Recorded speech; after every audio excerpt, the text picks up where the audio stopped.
Alrighty folks, here is a little video that I've been thinking about doing for the last 20 minutes.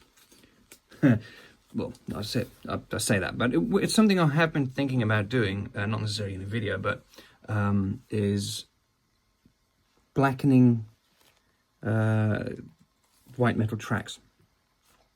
Now there's materials out there meant specifically for that, by Ammo, MIG, and a couple of other brands, like Ushifuna, Roston, Master. There's a couple of them out there, but I know that there's also this stuff. This is meant for firearms. The reason I've got some is because I used it on a Han Solo blaster replica, which worked really nicely, and that was a Zamac, so zinc and aluminium alloy that is really, really soft and horrible, but it reacts really well to the aluminium black. Why is this not a Corsair? Well, I've been having a bit of some setbacks with my airbrushes, a bit of confidence loss in that, and I've been having a bit of a lack of mojo when it comes to model kits at the moment. What I have been doing though is painting these miniatures, which is something that is very far out of my comfort zone. These are for Gloomhaven, a board game that we've been playing a lot lately. But yeah, that's what I've been up to, is like these little guys. I've never actually painted miniatures before, and it's something that really put me off Warhammer and the likes of that, is just all the painting of stuff. And ironically, here I am. Anyway, that aside, so I'm going to go see if this stuff there will work with this as well as it does with aluminium.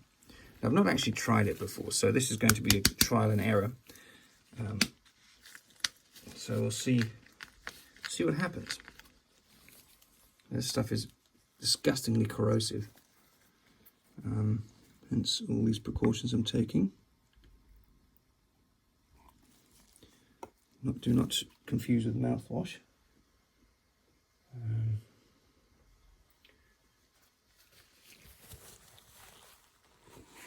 don't want to get any of this on my worktop, so I don't want, so in case my 2-year-old comes in and picks something up.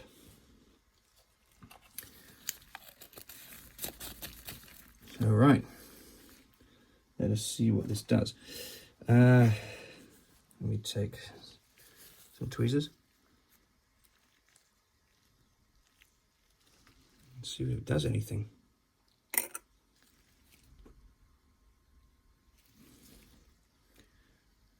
It's a bit of a reaction there. Not much though. I suspect this is pretty much the same as in the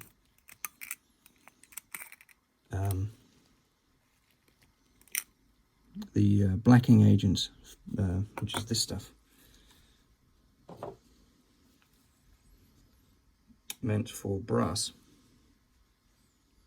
If I were to drop some aluminium in there, it would go black in seconds. Which I'll show you. This aluminium ruler. Drop of the stuff on the tip there.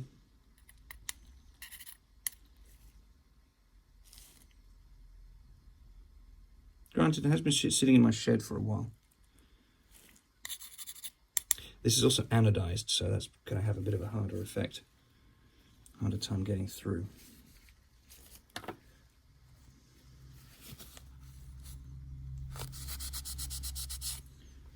Just sand a bit and get through the anodized layer.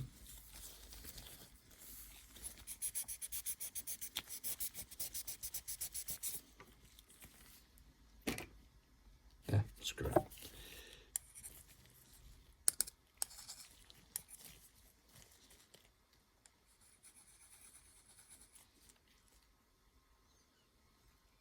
See, absolutely nothing's happening. Or is there? Yeah, there's a little bit of... Again, this is anodized, so it works a lot better on clean aluminium. freshly polished, preferably. You just want to get through that aluminium oxide layer that's on it. How's this doing? See, it's got a certain effect to it, but it's not fantastic. I suppose if I leave it in there for a while, it might work. Let me see what it does with. Let's see what this stuff does. I submerge it in there. I've got a feeling of the same stuff. Doesn't say exactly what it is, because you know that would that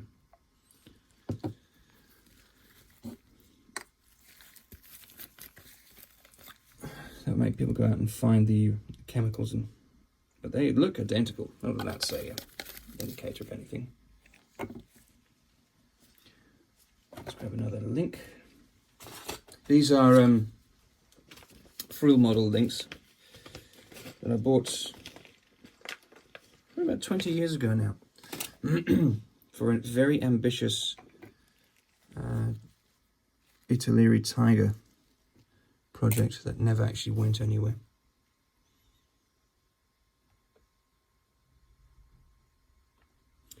Yeah, nothing. Neither of these products work. Not with this. Or at least not to the extent I'd like it to. But that's what testing's all about.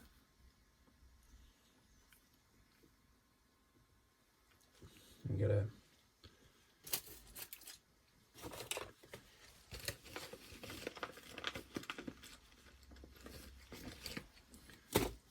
get a clean one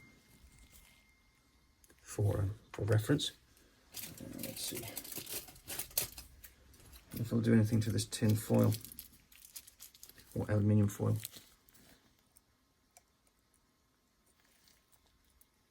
Again, nothing. I wonder if it's because it's been sitting in my my shed. If it's not just lost some of its potency. Does it have a shelf life? Shouldn't have. It's acid, for crying out loud.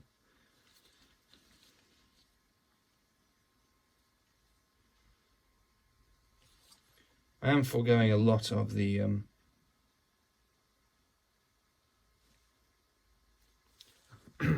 prep, because it says here, brighten area with fine steel wool, remove surface oxide, clean and rinse.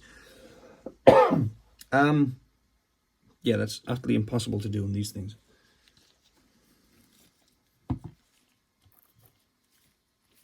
Let's see.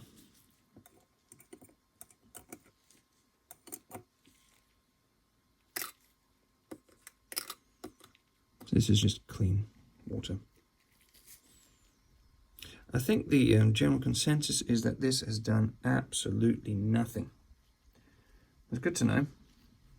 I don't waste my time with this stuff in the future. I'll just, come on, focus, focus, focus, focus, focus. There it is. Yeah, it's done nothing. Let's dry that. And then the other one.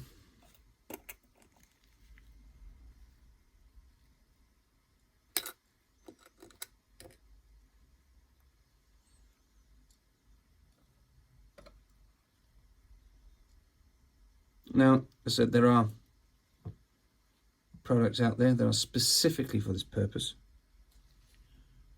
Yeah, these have done, but if anything, they just clean the surface of any organic contaminants. So here's the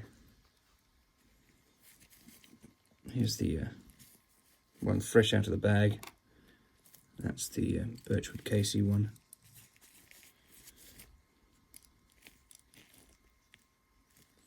And then this is the issue from the Roston one.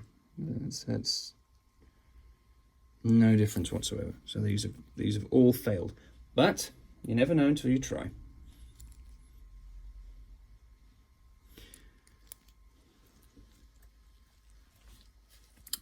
And now I get to clean this up. Thanks for watching. Just as a little addendum, I used the aluminium black on the brass tail of this airbrush, which I stripped all the black paint off of, and was bare brass. And that came out really nice. So if you have that aluminium black, it will work great on brass and photo etch and all that sort of stuff. It'll come up lovely.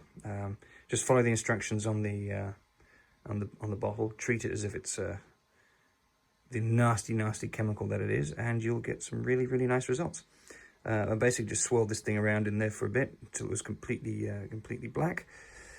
Rinsed it off with water, then buffed it up with some paper towel, and you've got this really nice metallic